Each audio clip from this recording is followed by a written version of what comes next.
राजस्थान में होने वाले 2 विधानसभा सीटों को लेकर नेताओं के तूफानी दौरे हो रहे हैं। मुख्यमंत्री अशोक गहलोत ने भी एक बार फिर से दोनों सीटों का रुख किया। दोनों उपचुनाव वाली सीटों पर 4 जनसभाओं को संबोधित किया। सीएम गहलोत ने इस दौरान केंद्र सरकार पर जमकर निशाना साधा। खास तौर पर बढ़ती महंगाई और बढ़ते पेट्रोल डीजल के दामों को लेकर केंद्र को जिम्मेदार भी ठहराया। गहलोत ने दोनों सीटों पर कांग्रेस प्रत्याशियों को जिताने की अपील भी की। और महंगाई बढ़ती जा रही, पेट्रोल डीजल गैस, आपकी घर की घरेलू गैस महिलाएं बैठी हुई है, उज्ज्वला योजना दे दी, आपको खुश कर दिया। 300 रुपये सिलेंडर था पहले, और वो 900-1000 का हो गया है। कई घरों में तो वो भी उसको रख दिया बंद करके वापस। तो कोई स्कीम लागू हो तो पूरी लागू होनी चाहिए, लाभ मिलता जाए उसका। महंगाई बढ़ती जा रही है, भयंकर महंगाई है। महिलाएं जानती है रसोई कैसे चलाती है। रसोई में सामान खरीदती हो आप, आपको मालूम है, कपड़े लत्ते हो, चाहे वो खाने का सामान हो, तेल हो, घी हो, मिर्च मसाले हो, क्या भाव है यार बता दीजिए आप। इतना महंगाई बढ़ती जा रही है।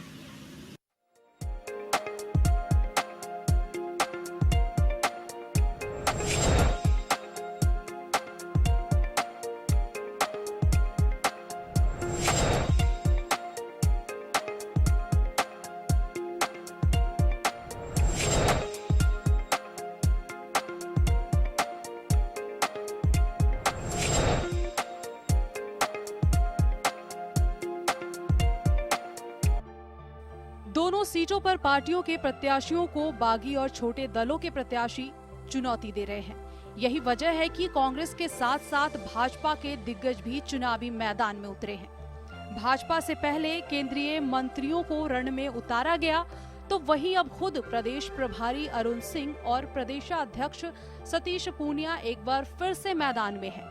प्रदेश प्रभारी अरुण सिंह ने कांग्रेस सरकार को किसान और बेरोजगारी मुद्दों पर घेरा, तो वहीं पेपर लीक और रीट भर्ती के मुद्दे को भी उठाया गया। 3 साल ही गहलोत सरकार की, और लगता है कि जैसे 5-6 साल हो गए। इतना बुरा हाल है, जो मैंने 4 साल बोला, 3 ही साल में ऐसा लग रहा है कि 4-5 साल हो गया।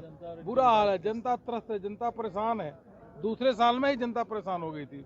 कानून का राज नहीं है, आए दिन दलितों पे हत्या, दलितों और महिलाओं पे जिस प्रकार से उनके ऊपर आक्रमण हो रहा है, सरेआम लोगों को गोली से भून दिया जा रहा है, अपहरण किया जा रहा है।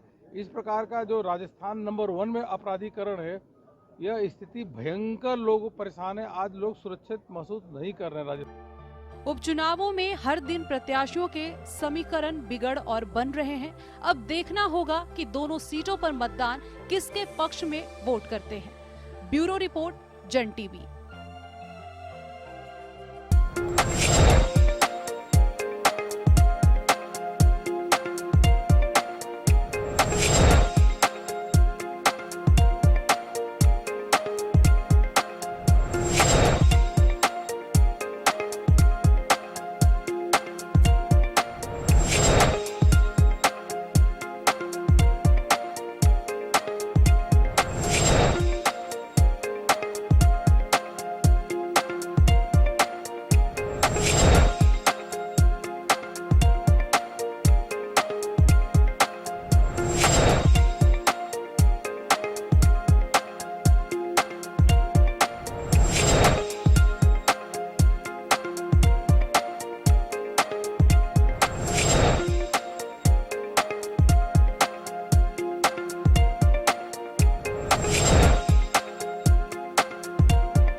नमस्कार, जन टीवी में स्वागत है आपका। मैं हूं योगेंद्र, आप देख रहे हैं खास खबर। खास खबरें में बात करेंगे राजस्थान में हो रहे 2 विधानसभा के बाई इलेक्शन को लेकर। अब नेताओं के दौरे और तेज हो गए हैं।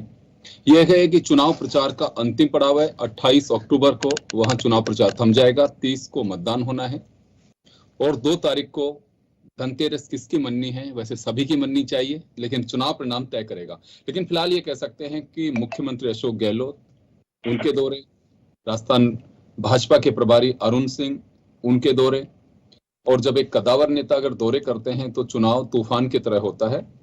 और अगर यहाँ बात करें मुद्दों की, तो भाजपा का मुद्दा साफ है कि किसानों की कर्ज माफी कानून व्यवस्था, इनको लेकर के सरकार को घेर रही है, बिजली की दरें।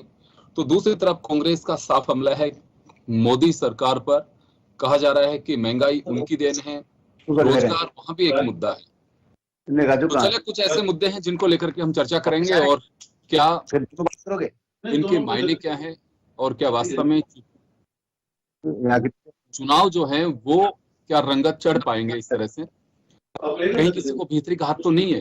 कुछ ऐसी चीजें हैं जो मुंह बाहे खड़ी है और जिनका जवाब हम जानना चाहेंगे, जानने की पूरी कोशिश करेंगे। हमारे साथ वरिष्ठ पत्रकार श्याम सुंदर शर्मा साहब हैं, कांग्रेस से सुरेश चौधरी जी हैं, राखी राठौड़ जी भाजपा से हमारे साथ हैं।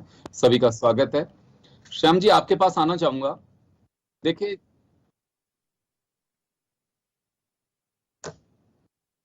कार्यकर्ता में जोश निश्चित रूप से अपने नेता के भाषण को सुनकर के और आता है, और ये भी कह सकते हैं कि चुनाव थोड़ा परवान चढ़ने लगता है। बाई इलेक्शन है, अन्य चुनावों से थोड़ा सा डिफरेंट होता है। चौपाल की चर्चा हो, गलियों की चर्चा हो, या फिर आम बाजार में जो गपशप होती है उसमें चुनावी समीकरण जरूर लोग सेट करते रहते हैं, लेकिन जब बात आती है नेताओं की तो उसके बाद कार्यकर्ताओं का जुनून सिर चढ़कर बोलता है। यही सब कुछ इस वक्त दोनों विधानसभा चुनाव में बाई इलेक्शन में दिखाई दे रहा है, वल्लभनगर भी और धरियावद भी।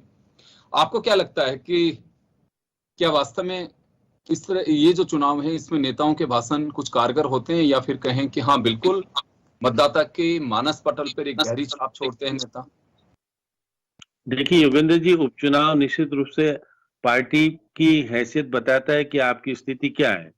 और ये भी बात सही है कि जिस प्रकार से चुनाव लगातार कुछ महीने पहले ही हुए थे चुनाव, फिर वापस हो रहे चुनाव, तो ये कांग्रेस की कार्यप्रणाली या कांग्रेस के प्रति किस प्रकार का माहौल है ये संदेश देने का प्रयास तो करता है। अब देखिए, लोकल कार्यकर्ताओं के साथ साथ जो बाहरी ताकतें लगती है, एक तरह से बाहरी नेता भी जाते हैं, कार्यकर्ता भी जाते हैं, और पार्टी ये दिखाने का प्रयास करती है कि हम सक्रिय बहुत ज्यादा हैं। लेकिन वास्तविकता अगर देखी जाए तो दोनों ही पार्टी के लोकल कार्यकर्ताओं से ज्यादा बाहर के कार्यकर्ता दिखावा करने आते हैं। वोट डलवाने का काम तो लोकल स्तर पे करेंगे, लेकिन कांग्रेस का एक माइनस पॉइंट तो यह है कि कांग्रेस के पास संगठन कमजोर है, संगठन नहीं है, इसलिए बाहर के लोग जाकर के वहां सक्रिय हो रहे हैं। मुख्यमंत्री खुद अब सक्रिय हुए दोबारा से, इनके प्रभारी आए नहीं, प्रदेश अध्यक्ष पहले करके चले गए, अब वहां भाजपा के भी प्रभारी आए हैं, 2 दिन से लगातार बैठके भी कर रहे हैं, चुनावी प्रचार भी कर रहे हैं, प्रदेश अध्यक्ष भी पहुंचे हैं आज।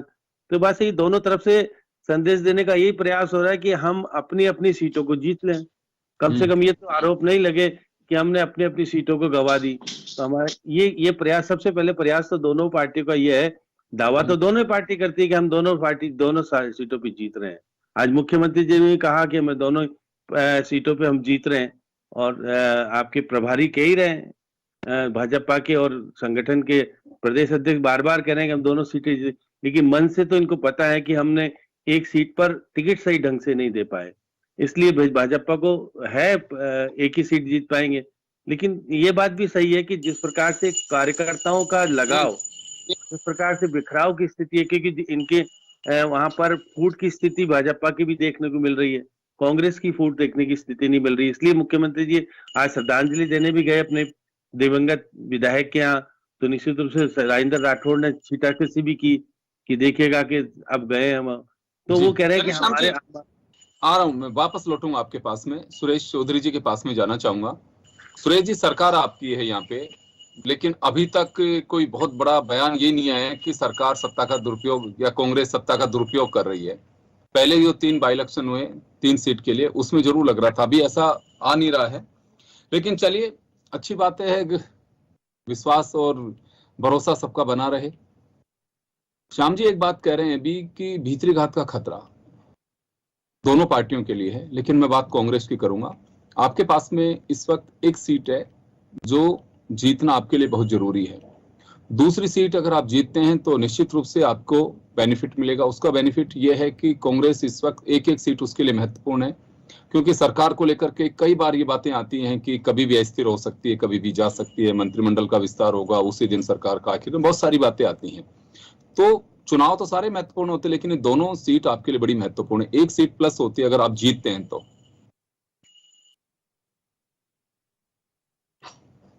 म्यूट है सुरेश जी, म्यूट है आपके यहाँ से, म्यूट किया हुआ है आपने।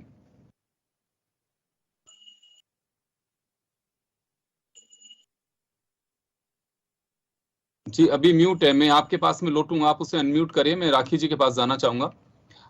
राखी जी सेम पोजीशन आपके पास में भी है, भीतरी घात की बात बताई जा रही है टिकट को लेकर के दोनों जगह, क्योंकि एक दिवंगत जो विधायक उनके परिवार की एक उम्मीद थी कि उनको टिकट मिलेगा, ये चर्चाएं भी आम थी, लेकिन एक वो बाध्यता नहीं थी पार्टी पर कि टिकट उन्हीं को दिया जाए, किसी को भी दे सकते, आप स्वतंत्र हैं। दूसरी तरफ आपके जो सेकंड पोजीशन में रहे कैंडिडेट, उनको लेकर के वो अभी आरएलपी से चुनाव लड़ेंगे, तो निश्चित रूप से जो 45,000 वोट उन्हें मिले, अगर वो वोट कुछ भी लेते हैं तो नुकसान बीजेपी को होता है। दूसरी तरफ अगर बात सिंपैथी की वजह से अगर 3 सीट पे बाई इलेक्शन में कांग्रेस और बीजेपी जीती थी, तो वो खतरा आज भी सामने खड़ा होगा, उसका बेनिफिट कांग्रेस को मिल सकता है। तो ऐसे में बीजेपी भरोसा कर सकती है कि हाँ बिल्कुल किसी तरह का भीतरी घात नहीं है या किसी तरह की कोई परेशानी नहीं है, क्योंकि कार्यकर्ता कुछ ओपन कह रहे हैं कि पार्टी ने धोखा दिया है, हमारे प्रत्याशी को टिकट नहीं दिया। देखिए योगेंद्र जी, भारतीय जनता पार्टी के अंदर पार्लियामेंट्री बोर्ड होता है जो परिस्थिति के हिसाब से टिकट का डिस्ट्रीब्यूशन करता है। जो भी परिस्थिति हो उस हिसाब से जो विनिंग कैंडिडेट है उसका सिलेक्शन करके मैदान के अंदर उतरते हैं। और हर पॉलिटिकल पार्टी क्योंकि जीत की चाह के साथ ही वहां पर उतरती है, तो निश्चित तौर पे हम लोग जब आए हैं तो जीत के साथ ही आएंगे और उसके समीकरण जो है वो हमारे फेवर में है। पिछले 10 साल से जो कांग्रेस ने जिस कैंडिडेट को दरियावत के अंदर टिकट दिया है, वो 10 साल से जनता उनको नकार रही है और कन्हैया जी का हमारे पास में पूरा समर्थन है। समर्थन के साथ में वो कंधे से कंधा मिला के हमारे जो कैंडिडेट हैं उनके साथ मिलकर के काम करेंगे। खेत सिंह मीणा जी एक ऐसे कार्यकर्ता जो बहुत छोटे पद से लेकर के भारतीय जनता पार्टी के साथ रहे, 1980 से भारतीय जनता पार्टी को ज्वाइन किया और आज भी लगातार निष्ठावान कार्यकर्ता के रूप में काम करते हैं। तो एक बड़ा मैसेज एक आम कार्यकर्ता के लिए है। जिस तरह से आपने कहा कि श्याम जी भी कह रहे थे कि भारतीय जनता पार्टी का संगठन बहुत मजबूत है, हर जगह संगठन के दम पर हम लोग अपना काम करते हैं और उसी दम पर हम लोग दरियावत के अंदर अपनी जीत जो है उसको सुनिश्चित करेंगे।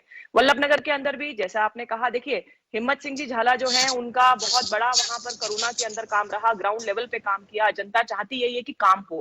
जिस तरह से कांग्रेस लगातार अपने जो काम है उनको बनाने की जगह इधर उधर की बातें करती हैं, 2.5-3 साल का समय बहुत लंबा समय होता है किसी भी सरकार के लिए और बताना चाहिए कि हमने जनता के लिए क्या किया, लेकिन किए हुए काम कम और नाकामियां बहुत ज्यादा हैं और इसी बात को लेकर के जनता हमारी जीत जो है वो वहां पर सुनिश्चित करेगी। जी सुरेश जी आपके पास आना चाहूंगा मैं, भीतरी घात का खतरा आपके यहाँ पे भी हो सकता है और चलिए आपने क्योंकि वल्लभनगर पे अब ये मैं उस बात को नहीं लेना चाहूंगा कि परिवार का विवाद था, उसका खतरा आज भी खड़ा हुआ है, जैसे भी आप लोगों ने मैनेज किया होगा, लेकिन वो खतरा आपका एक बार के लिए टला। वहां क्या लगता है आपका कार्ड ये सिंपैथी का चल पाएगा वल्लभनगर में? दूसरा, अगर दरियावद में सिंपैथी का कार्ड अगर यहाँ चलता है तो दरियावद में क्यों नहीं चल पाएगा? क्योंकि बीजेपी ने बागी कन्हैयालाल को मना करके बाकायदा वो बीजेपी के लिए वोट मांग रहे हैं, तो ऐसे में दोनों सीटों का जो दावा है कांग्रेस का कैसे खरा साबित हो सकता है? देखो योगेंद्र जी, मैं बताना चाहूंगा कि मैं पहले कट गया था कि किसी भी राजनीतिक दल के लिए एक दिन कम होता है और एक दिन एक मिनट महत्वपूर्ण होती है। राखी जी भी कह रहे थे 2.5 साल कम, मैं कह रहा हूँ राखी जी 2.5 साल नहीं 2.5 मिनट भी राजनीति में बहुत महत्वपूर्ण होती है। 17 दिन में चमड़े के सिक्के चले हुए हैं, जो 17 दिन राज किया था चमड़े के सिक्के प्रचलित हैं आज भी।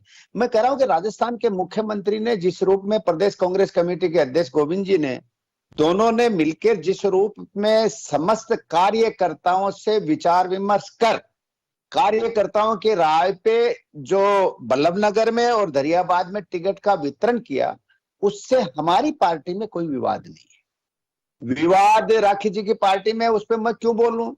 नेता प्रतिपक्ष खूब बोल रहे हैं, उपनेता खूब बोल रहे हैं, अध्यक्ष जी खूब बोल रहे हैं, नेता प्रतिपक्ष चाहते थे उसको टिकट नहीं मिल पाया।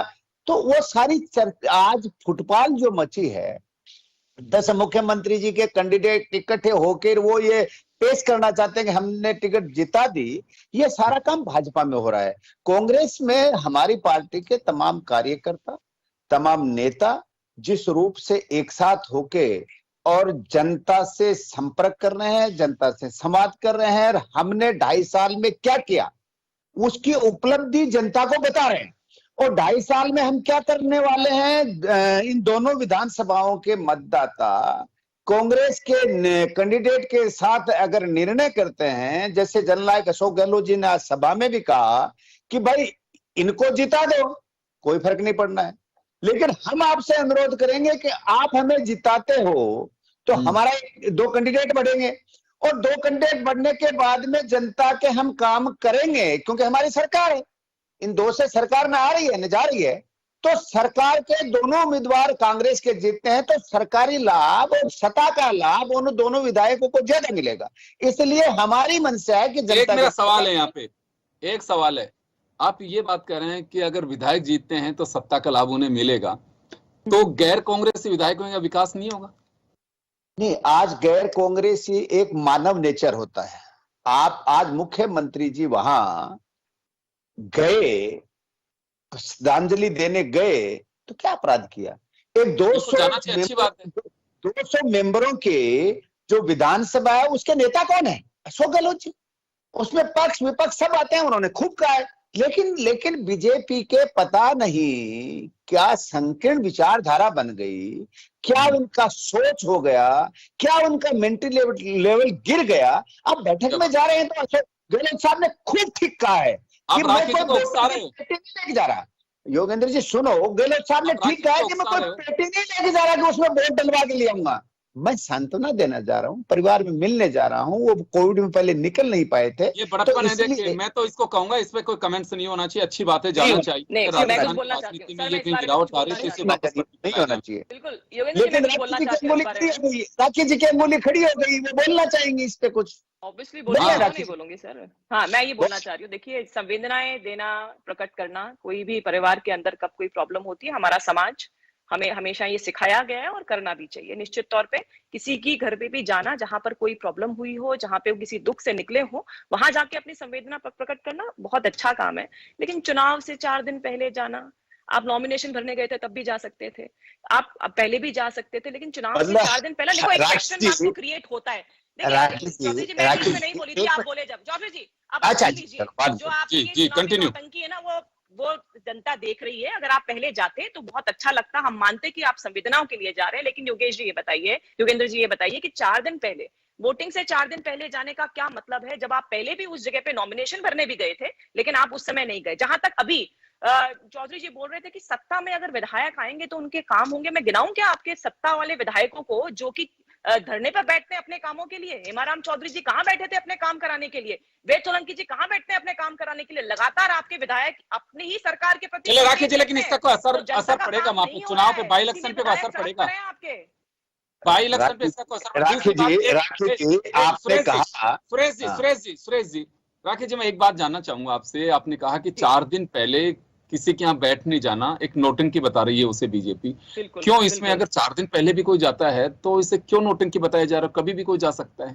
क्योंकि वो इलेक्शंस की वजह से जा रहे हैं ना। अगर इनका इलेक्शन का मंशा नहीं होती तो ये बहुत पहले जाते। आज मुख्यमंत्री जी बहुत दिनों से बाहर निकल रहे हैं, अगर इलेक्शंस के वक्त पे जाना निश्चित तौर पे एक डाउट तो क्रिएट करता है। योगेंद्र जी, आप नॉमिनेशन के वक्त भी गए। राखी जी, एक बात और मैं जानना चाहूंगा, राखी जी, कैंडिडेट का नॉमिनेशन एक बात, तब क्यों नहीं गए? चलिए राखी जी, एक बात और जानना चाहूंगा मैं। देखिए योगेंद्र जी, मैं राखी जी का जवाब दे दूं। सुरेश जी मैं लौट रहा हूँ।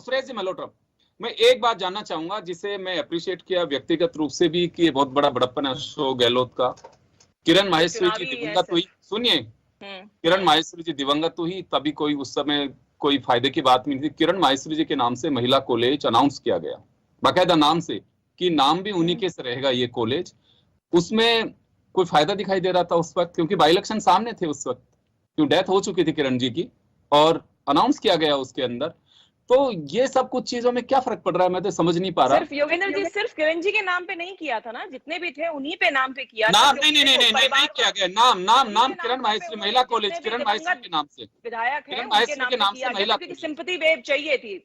हमेशा कांग्रेस तो एक परिवार के साथ में जुटी हुई काम करती है, कहते हैं लकीर के फकीर की तरह से काम करती है, तो इसीलिए इन्होंने किया है।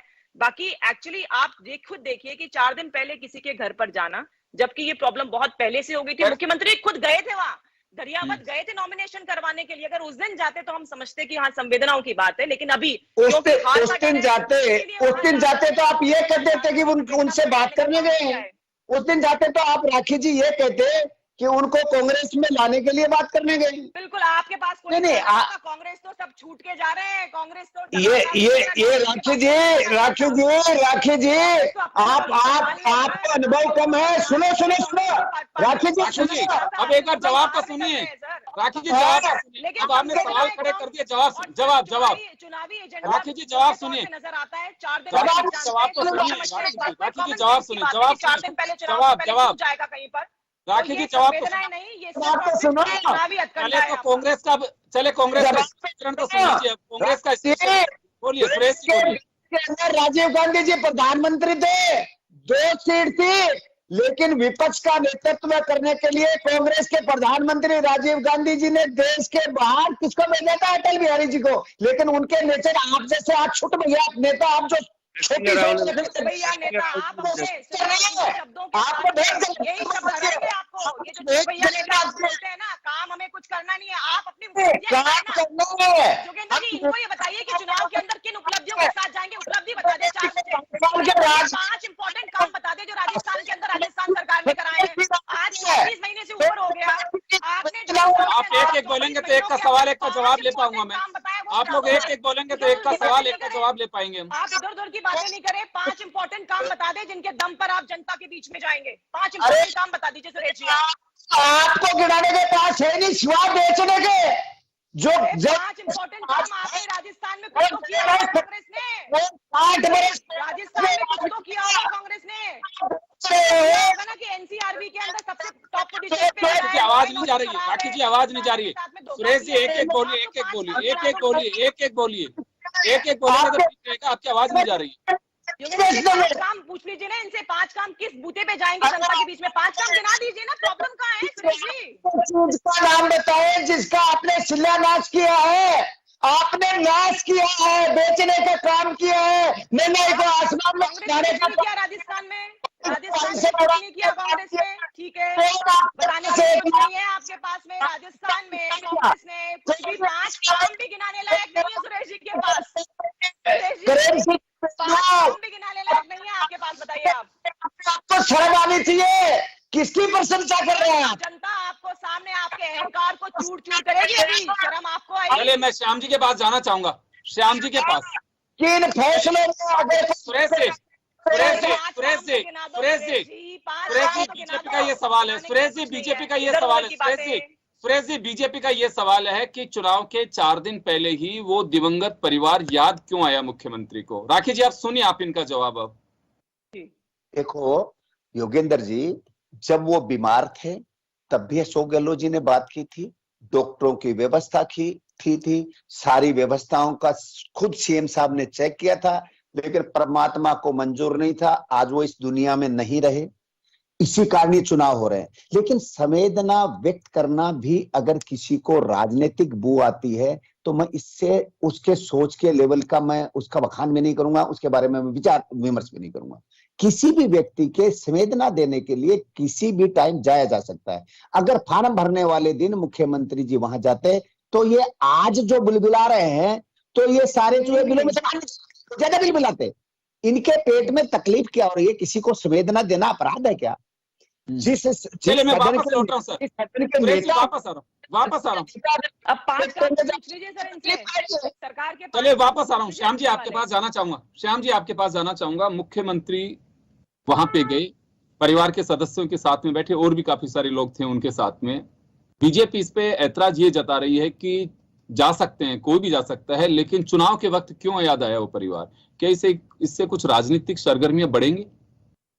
देखिए योगेंद्र जी, मुख्यमंत्री जी का जाना, उसके बाद चुनावी सभा में उसका चर्चा करना, ये राजनीतिक तौर पर है चीजें कि आप ये कहना कि आपने टिकट नहीं दिया, उस परिवार के प्रति संवेदना नहीं है बीजेपी की, तो अब ये चीजें अगर आप चुनावी सभा में कह रहे हो तो उसका महत्व तो समझते हैं, सुरेश जी भी समझते, राखी जी बता रही है, जो सही बता रही है। तो इसलिए राजनीतिक व्यक्ति राजनीति नहीं करेगा तो करेगा क्या? मुख्यमंत्री पद है उनके पास निश्चित रूप से। हमें यहाँ ये कह रहा हूँ कि आप देखिए वसुंधरा जी को प्रचार प्रसार में अभी तक राखी जी लाके नहीं, आप लेके नहीं आ पाई राखी जी हैं। तो ऊपर से तय करते हैं, राखी जी अपनी बात रख रही हैं। नहीं, राखी जी कह तो सकती है, राखी जी की तो पुरानी लीडर है वो, क्योंकि राखी जी भी अभी करीब भी से है, पुरानी क्यों है, राखी जी की बात नहीं, होती भी है। है, बहुत सारे नहीं। लीडर्स हैं हमारे साथ, बिल्कुल। नहीं नहीं, मैं तो ये कह रहा हूँ कि वसुंधरा जी क्या के पता राखी जी की आस्था कम हो गई वसुंधरा जी में। नहीं नहीं, आप राखी चलो जी मुद्दे पे लौटिए, मुद्दे पे आइए, सुरेश मुद्दे। जी, देखिए आपके यहाँ पे योगेंद्र दो जी, ग्रुप्स बने हुए हैं। हाँ योगेंद्र जी, क्योंकि निश्चित रूप से मुख्यमंत्री जी ने और सरकार ने कार्यकर्ताओं को खुश करने के लिए तबादले व्यापक मात्रा में किए, बहुत सारे विकास काम भी किए। राखी जी को पता है कि इससे पहले दोनों जगह वल्लभ नगर में तो सारी योजनाएं देखिए सीपी जोशी और सब जाकर के करके आए थे। अब सुरेश जी नहीं गिना पा रहे, वो बात अलग है। विकास काम जितने उन्होंने कहा उतने ले लो, लेकिन जीत हमको दिला दो, ये बात तो सरकार ने करी। अब क्योंकि प्रतिपक्ष के पास तो कामकाज करने के लिए, विकास करने के लिए तो है नहीं, तो वो आरोप लगाएंगे सरकार ने कुछ नहीं किया। और सरकार अभी पद का दुरुपयोग, देखिए सत्ता का सदुपयोग हो रहा है नहीं हो रहा है, ये तो अभी जब लास्ट में जब चुनाव आ जाएगा 28 तारीख को, 27 तारीख को, ये कहेंगे देखिए दुरुपयोग किया, और जब हार जाएंगे तो दुरुपयोग का नाम आएगा। अभी अभी दोनों के बीच में, क्योंकि जिस प्रकार से इनके लीडर्स ने केंद्रीय मंत्रियों को बुला करके, देखिए चिंता का विषय ये नहीं है, ये है कि जीत किस प्रकार से हो। अब केंद्रीय मंत्री आ रहे हैं इनके, एक नहीं 3-3 4-4 केंद्रीय मंत्री आकर के सब जगह घूम के गए और कह के गए कि हम केंद्र से पैसा ला के देंगे, लेकिन देने की स्थिति कब आएगी? ये बात सही है, दोनों ही पार्टी अपने अपने तरीके से चुनाव जीतना चाहती हैं, और प्रचार प्रसार के लिए अगर केंद्रीय मंत्री उपचुनाव में आते हैं तो आप मान के चलिए क्या स्थिति है। ये तो हमारे सचिन पायलट को सक्रिय तरीके से पहले तो कर पाए थे, अब क्यों नहीं लेके गए मुख्यमंत्री जी साथ में? ये कहते देखिए मैं दोबारा लाया हूँ, हम के दौरे पे हूँ, मध्य प्रदेश के दौरे पर है। मध्य प्रदेश का दौरा तो ठीक है, लेकिन राजस्थान भी तो महत्वपूर्ण है। राजस्थान में तो इनकी एकता दिखनी चाहिए। अब ये बीजेपी के आरोप लगाते हैं, लेकिन कांग्रेस के ऊपर भी वही चीज है, कांग्रेस एकता, तो इसलिए दोनों तरफ से राखी जी अपने तरीके से कोशिश कर रही है एकता दिखाएं, सुरेश जी अपने तरीके से मुख्यमंत्री जी को, क्योंकि मुख्यमंत्री जी बहुत कुछ कर सकते हैं, इसलिए मुख्यमंत्री जी के आदर देना, सब कुछ करना, सबको मजबूरी है। तो इसलिए बात सही कि राजनीतिक तौर पर जीत हार जब हो जाएगी उसके बाद कहेंगे हाँ देखिए हमारा क्या था और तुम्हारा क्या था। ये बात सही है कि संदेश जाएगा दोनों चुनाव के, मतलब अगर दोनों कांग्रेस जीत जाती है तो कहेगी कि भाजपा कर नहीं पा रही है कुछ भी, और आने वाले चुनाव में नहीं जीत पाएगी। और अगर भाजपा अगर दोनों जीत जाती है तो निश्चित रूप से कहेगी कांग्रेस तो गई, अब कांग्रेस आने वाली नहीं है। इसलिए चुनाव बहुत संदेश, आगे वाला संदेश देने के लिए, एक कार्यकर्ताओं में सक्रियता लाने के लिए, कार्यकर्ताओं को ये कहने के लिए देखिए कि आप तो अपना शासन ठीक ठाक तरीके से आ सकता है, और कांग्रेस कह सकती है हम मजबूत तरीके से लड़ रहे हैं। तो राजनीतिक संदेश बहुत बड़ा जाने वाला है, और ये चुनाव जीत हार, ये बात सही, सरकार ना आएगी ना जाएगी। श्याम जी देखिए, जिस दिन चुनाव परिणाम आएगा उसके ठीक 1.5 महीने बाद सरकार 3 साल पूरे कर रही होगी। अगर दोनों सीट जीतती है तो निश्चित रूप से गिनाने के लिए कांग्रेस के पास में एक बड़ी बात होगी कि जनता ने हम पे भरोसा किया है। टोटल 6 में से हम कितनी सीट पे, 5 सीट पे कब्जा कर पाए, और एक मैसेज के रूप में इसे बुना सकती है। बिल्कुल कहेंगे ना, कांग्रेस तो कहेगी कि हम मजबूती के साथ हमारी सरकार वापस से आने वाली है। अगर बीजेपी जीतेगी तो बीजेपी कहेगी सरकार तो जा रही है, हम जीतेंगे। तो ये दोनों पार्टियों के लिए महत्वपूर्ण चुनाव है। यही कारण है कि केंद्र के मंत्री, इनके प्रभारी, सब लोग आकर के कोशिश कर रहे हैं कि किसी तरीके से मजबूती से चुनाव लड़के जीता जाए। और कांग्रेस के मुख्यमंत्री जी निकल गए आज, तो मुख्यमंत्री जी का निकलना तो यह है कि ये बात सही है कि मुख्यमंत्री का संदेश जा रहा है प्रदेश में, ये पार्टी के अंदर बताने का प्रयास होगा। और आज इनकी एआईसीसी की बैठक भी हुई तो वहां पे भी सब जगह के मुख्यमंत्री जी सक्रिय तरह से घूम रहे हैं और सब कुछ कर रहे हैं। तो अब ये संदेश देने का राजनीतिक में दोनों ही पार्टियों के लिए महत्वपूर्ण चुनाव। और क्योंकि आप देखिए राष्ट्रीय लोकतांत्रिक पार्टी ने भाजपा के लिए एक नया फ्रंट खोल के रखा है सामने, बीटीपी ने भी दोनों पार्टी के लिए फ्रंट खोल रखा है, तो वहां का चुनाव निश्चित रूप से इस प्रदेश में एक नई राजनीति को जन्म भी देगा। अगर वो पार्टी के कारण दोनों, कोई सी भी पार्टी हारती है चुनाव, तो कहने का प्रयास होगा कि आने वाले समय में बीटीपी उस क्षेत्र में और ज्यादा सक्रिय होकर काम करेगी, या राष्ट्रीय लोकतांत्रिक पार्टी किस तरह का काम करेगी। तो ये दोनों पार्टी के लिए सर्वोच्च भी है। ये भी कहा जा सकता है कि हनुमान बेनीवाल पे जो मारवाड़ के कुछ हिस्से और शेखावाटी का जो जिक्र किया जाता है, वो कह सकते हैं कि मेरा प्रभाव मेवाड़ तक भी है। खैर चलिए, ये सब भविष्य की बातें हैं, चुनाव परिणाम के बाद ही हम कुछ तय कर पाएंगे। लेकिन इतना तय है कि अब चुनावी पारा चढ़ने लगा है। नेताओं के दौरों से निश्चित रूप से वहां कार्यकर्ताओं में काफी जोश देखा जा सकता है, दोनों ही पार्टियों में, या फिर कहें कि वल्लभ नगर में 4 कोने मुकाबला भी कहें तो अतिशयोक्ति नहीं होगी, वहां कड़ा मुकाबला है। और किस करवट ऊंट बैठेगा ये कहना बहुत जल्दबाजी है। एक एक वोट के लिए ताकत लगाई जा रही है। प्रभारी बीजेपी के अरुण सिंह खुद एक एक पहलू को देख रहे हैं, वहां किस तरह से जीत बैठ सकती है। अभी तक भी उन तमाम संभावनाओं पे भी जोर दिया जा रहा है कि क्या उदयलाल डांगी या फिर रणधीर सिंह भिंडर अपना कोई लूज पाला देख करके क्या बीजेपी के साथ जुड़ सकते हैं। अभी भी उस तमाम संभावनाओं को तलाशा जा रहा है, लेकिन बहुत मुश्किल है, क्योंकि भिंडर के यहाँ जब बात की गई तो कहना था कि बीजेपी विड्रॉ कर सकती है, मैं नहीं कर सकता, या वो मेरा समर्थन चाहें तो करें, मैं उनके प्रति लॉयल रहूंगा। खैर चलिए, लेकिन बहुत सारी चीजें हैं कि अभी देखने वाली बात हो कि मुख्यमंत्री अशोक गहलोत का जाना, उसके बाद गौतम मीना के घर पे जाना और उस परिवार के प्रति संवेदना व्यक्त करना, तमाम पहलू हैं जो इस चुनावी समीकरण को तय करने में काफी कुछ राजनीतिक गलियारों में चर्चा का बिंदु जरूर बनी है। कितना इसका असर होगा ये तो कहना बहुत मुश्किल है, ये तो मतदाता तय करेंगे, लेकिन चर्चाएं जरूर चल रही हैं। शुक्रिया आप सभी का। खास खबर में इतना ही, दीजिए इजाजत, नमस्कार।